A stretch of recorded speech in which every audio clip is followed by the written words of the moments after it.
तो हेलो मेरे प्यारे दोस्तों, मैं आप लोग के लिए कक्षा 6 के लिए जो है से गणित का पेपर वो भी 2025-26 के लिए लेके आ चुका हूं।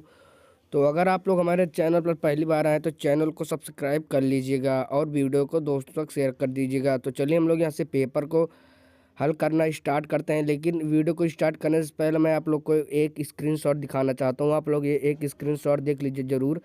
मैं आप लोग के लिए इतनी मेहनत से वीडियो बनाता हूं, लेकिन आप लोग में से जितने लोग आते हैं केवल 6% लोगों ने मेरे चैनल को सब्सक्राइब किया है, बल्कि और जबकि 94% लोगों ने मेरे चैनल को सब्सक्राइब नहीं किया। तो मैं आप लोग के लिए इतनी मेहनत से वीडियो बनाता हूं, तो प्लीज़ आप लोग सपोर्ट करिए, चैनल को सब्सक्राइब करिए। तो चलिए हम लोग यहाँ से हल करना स्टार्ट करते हैं। तो यहाँ पर हमारा कक्षा 6 के यहाँ पर गणित का जो यहाँ से हमारा पहला प्रश्न दिया गया है वो हमारा निम्नलिखित को हल करिए। तो पहले यहाँ पर हमारा कह रहा है बीजगणित रूप में लिखिए। तो यहाँ पर कह रहा है बी और यक्स का योगफल, उसके बाद यक्स का 1/3। उसके बाद दूसरा जो है हमारा प्रश्न कह रहा है घातांकीय रूप में लिखिए। उसके बाद यहाँ से 5xa xb x गुणे b।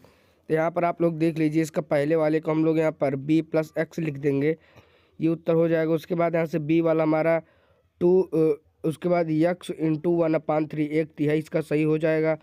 उसके बाद यहाँ से हम लोग दूसरे में आएंगे। तो यहाँ पर हम लोग को 5 इंटू एक्स। तो एक्स कितनी बार है, 1 2 3 4 5। उसके बाद एक्स की घात 5। उसके बाद बी कितनी बार है, बी की घात 3 गुणे। यहाँ पर आप लोग इसी प्रकार से इसको व्यक्त करना है, तो आप लोग व्यक्त भी कर लीजिएगा। उसके बाद यहाँ से हम लोग आगे बढ़ेंगे। तो यहाँ पर तीसरा प्रश्न कह रहा है निम्नलिखित अचर में अचर लिखिए। उसके बाद चौथा प्रश्न कह रहा है समीकरण को हल करिए। x + 2 = 3। उसके बाद पांचवा जो है हमारा प्रश्न कह रहा है हल करिए 2x - 3/5 = 7। उसके बाद सातवां जो है हमारा प्रश्न कह रहा है दशमलव में बदलिए। तो पहला 35%, दूसरा हमारा 30%। उसके बाद सातवां प्रश्न कह रहा है कितना प्रतिशत होगा 144 से 48। उसके बाद आठवां प्रश्न हमारा कह रहा है 150 रुपये का 12% कितना होगा। उसके बाद नौवां प्रश्न कह रहा है रहीम के पास 10 रुपये थे, उसने राजिया को कुछ रुपए दे दिए, उसके पास कितने रुपए बचे।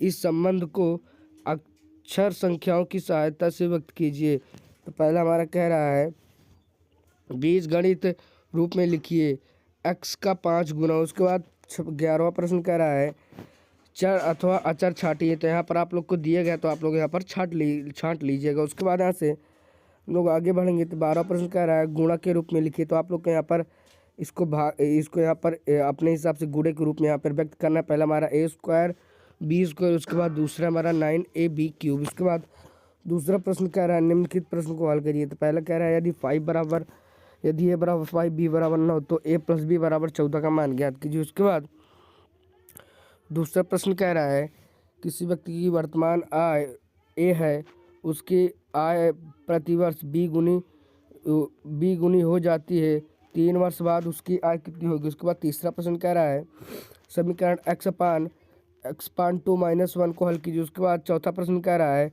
शशि ने कुछ पेंसिल खरीदी, 2 पेंसिल उसने अपनी छोटी बहन को दे दी।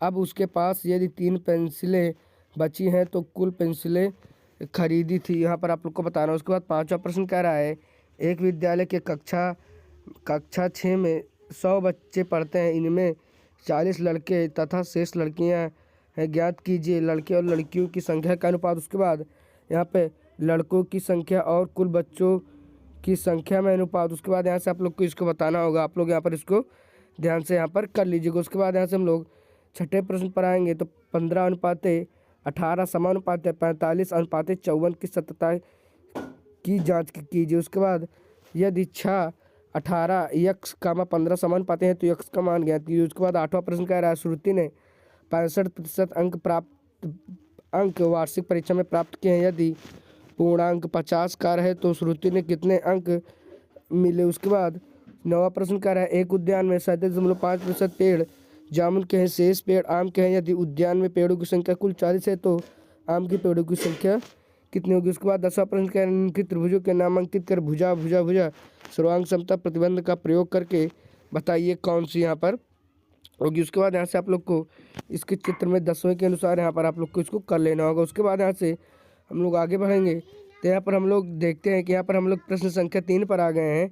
तो प्रश्न संख्या 3 में हमारे पास 7 प्रश्न है। तो पहला कह रहा है टैली चिन्ह लगाकर संख्याओं की बारंबारता संख्या बनाए। उसके बाद एक टोकरी में 50 आम तथा दूसरी टोकरी में 100 आम है। पहली टोकरी में दूसरी टोकरी से कितने आम अधिक है। उसके बाद एक विद्यालय में 100 छात्र हैं जिनमें x छात्र प्रदूषित जल पीने से बीमार हो गए, तो स्वस्थ छात्रों की संख्या ज्ञात कीजिए।